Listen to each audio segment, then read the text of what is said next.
So flexing your horse means that you're bringing their face around to your sides.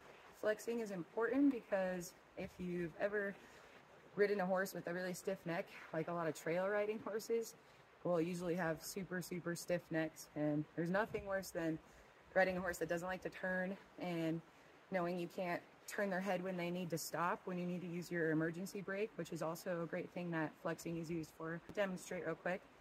I'm using split reins, but this works with any reins as long as you're doing it correctly. So you're not pulling up like this and going down. Your hands are nice and low. And then I'm just gonna slide my hand down, go out, and hold it until he stands still and stops and touches my foot. So might take him a couple times. Bam hasn't done this in a minute. So I'm not moving my hand, and as soon as he dips towards me, like that, I release. So I'm gonna go ahead and do that on this side again, because the more you do it and they understand what you're asking, the faster they'll respond to it. So he did it right away. You can notice I am bumping my hand out and then to my hip. So it's like opening a door almost. So once again, hands low. Got a sassy mare over there that doesn't like when she's left out. So, all right, bumping out into my foot. A lot of people, what they do is they'll pull straight back. And he's like, what the heck? And they'll back up and their horse won't do what they're asking. So the best way is to go as far out as you can. And look how fast he's responding. We'll go ahead and do the other side too.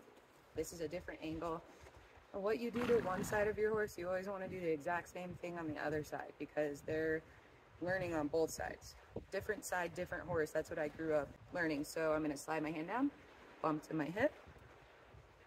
So even if your horse touches your foot and they're still moving, you need to keep your hand there until they completely stop moving, and then they touch your foot.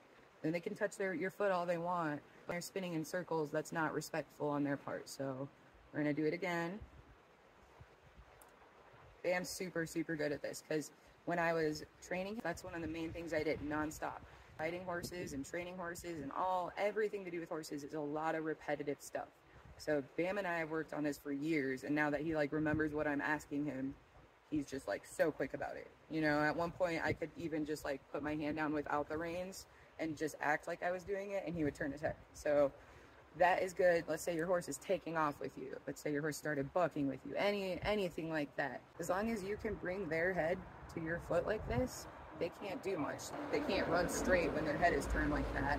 Another thing is, it's really nice riding a horse that doesn't have such a stiff neck. So that helps a lot with turning. See how simple, like I barely have to touch and he'll turn.